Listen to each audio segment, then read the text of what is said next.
Я бы отметил 3 основных блока. В целом-то я знаю, что чаще всего бизнесмены балуют себя. Это отдельный блок ошибок. Балуют себя. То есть начинают ходить в казино, начинают пьянствовать, начинают гулять, там имеется в виду там, охоты, рыбалки, путешествия. Я про себя тоже говорю. Но хорошо, я сейчас хоть какой-то баланс в семье держу там, и так далее. Но в целом молодежи, я тоже этим грешил в молодые годы, тоже куда-то с пацанами уедешь, там, семью даже в курс не ставишь и так далее. То есть это тоже большой блок ошибок. И нужно понимать, что все ошибки, которые бизнесмен совершает в отношении не только себя, а в отношении своего бизнеса, людей, чего не было угодно, это является тоже ошибками против себя. Любые ваши ошибки, совершенные в отношении других, по сути, это является ошибками против себя. Так что нельзя четко делить. Вот это ошибки только в отношении меня, а это ошибки в отношении других. Такие блоки. Спасибо. Классно, спасибо большое. Я хотела, наверное, еще немножко дополнить. Тут вам принесли, если что. Дополнить то, что еще важная ошибка, которую делают, то, что я наблюдала, по крайней мере, у ребят, когда приходят на потоки, на глубокое убеждение, что человек все знает. Классный инсайт, когда-то мне в универе рассказали, я училась на финансы и кредит, мне сказали, чем больше вы знаете, тем больше вы осознаете, что вы ничего не знаете. И по факту так и есть. Чем больше мы изучаем, я занимаюсь бизнесом уже там 10 лет, например, и я очень много всего изучала, и с каждым разом я понимаю, что я еще очень многого не знаю. Постоянно что-то появляется. То TikTok появился, то Clubhouse появился, то ChatGPT появился, и ты совсем пытаешься успеть. Очень важно осознавать, что учиться важно всегда, беспрерывно, всегда, для того, чтобы никогда не упускать вот этот момент тренда, так сказать. Ибо как только... Я здесь вмешался. Да. Дело в том, что у меня есть отдельная лекция, называется «О вреде лишних знаний». Понимаете, коллекционирование знаний – это плохая идея. Наша голова – это не сервер для хранения информации, а это процессор для принятия решений. А для того, чтобы голова принимала классные решения, она должна быть пустой.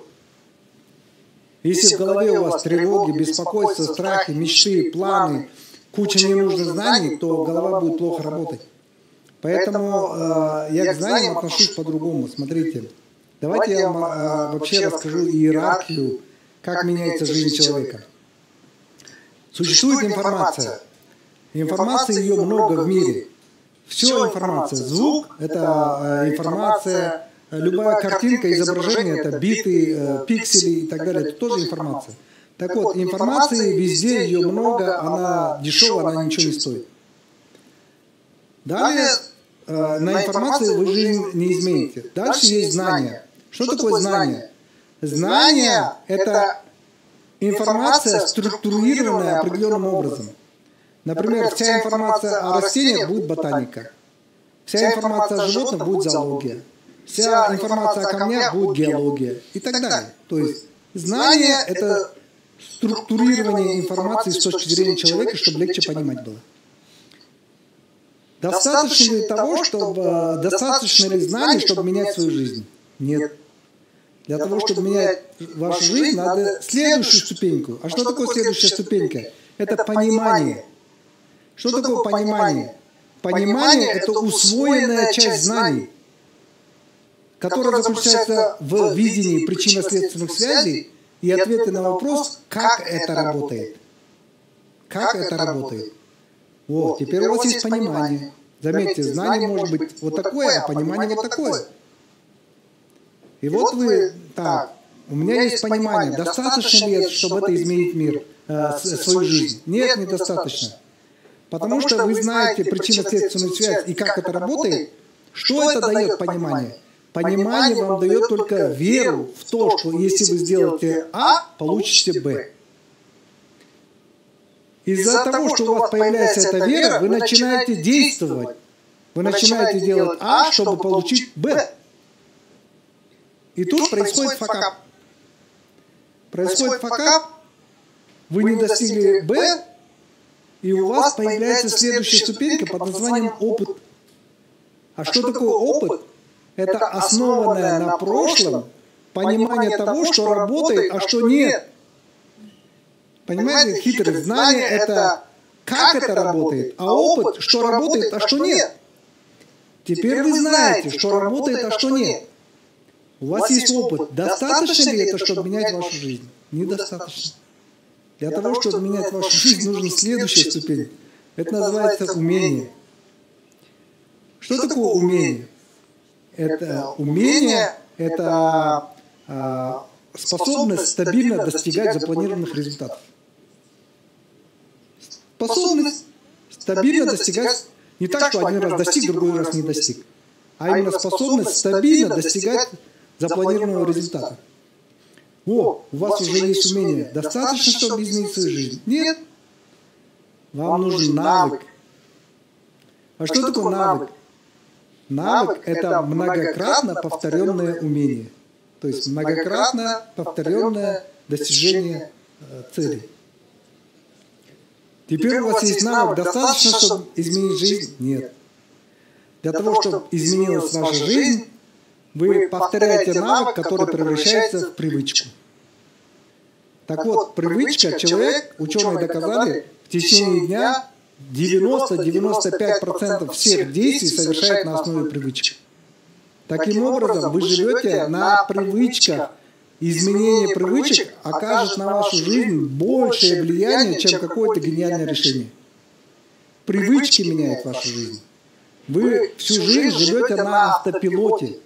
Вот это надо не забывать. В кайдзен-технологии есть такое правило. Ничто так кардинально не меняет вашу жизнь, чем ежедневные мелкие действия. Вот как жизнь меняется. Поэтому знания нельзя переоценивать. Мы переоцениваем ценность знаний. Знания нужно получать как еду. Тогда, когда вам нужно, для того, чтобы решать вашу проблему, либо развивать ваше креативное мышление и так далее. Нужно получать тогда, когда нужно, тогда, когда это отражается, то есть тогда, когда вы голодны, если сравнение с едой брать. В нужном количестве, ни больше, ни меньше. Дальше, знания нужно получать маленькими порциями тогда, когда вам нужно. И в той сфере, в которой вам нужно. Не надо, вы же, если бы деньги платили бы за решение кроссвордов и головоломок, тогда да, коллекционируйте. Чем шире знаний вы сколлекционируете, тем лучше. Но у вас же не стоит задача решения кроссвордов. У вас стоит задача решать конкретную проблему в вашем бизнесе. Соответственно, и приобретайте знания конкретно необходимые для решения конкретных ваших задач. И не заморачивайтесь на другое. Это потом, когда у вас будет столько доходов, много, что вам нужно уже думать о более высоких материях, философии и так далее, тогда вы можете быть высоко эрудированным человеком. И читать там, что попало, ну, что вам нравится. А до тех пор, если вы хотите быть эффективными, получайте только те знания, которые решают вашу проблему, либо расширяют ваш творческий потенциал. И поэтому прямо сейчас оставляйте заявку по кнопке внизу и оставляйте свои данные в анкете для того, чтобы наши менеджеры именно с вами поделились, какая именно информация вам поможет в решении ваших запросов. Спасибо большое, Марлан Лив. Давайте поаплодируем. Да, ребят, внизу хочу напомнить, кстати, напишите, пожалуйста, обратную связь, как только что блог прошел, и огонечки, ваши плюсики и так далее, и так далее. Давайте обратную связь, чтобы вы почитали, интересно посмотреть. И мне важно еще вот какой ответ на вопрос получить. Кто хотел бы такой же результат, как у ребят, которые в этом зале? Напишите мне, пожалуйста, давайте возьмем условие 8. 8. Меня рассмешил один коммент. Валентин пишет: завтра выкуплю все книги Маргулана. Не получится уже только что выкупили все, да? На занятия, которые было. Книга на русском языке выходит 30 мая по всей России, а 30 июня по всему Казахстану и по всему СНГ. Классно, надо будет прийти на презентацию. Да, ребят, хочу показать, дайте, пожалуйста, в эфир мне экран нашей анкеты для того, чтобы просто очень часто задают вопрос, как заполнить. И я хочу один раз. 10 секунд выделить, чтобы вам показать. Значит, смотрите, вы переходите по ссылке, опускаете снизу.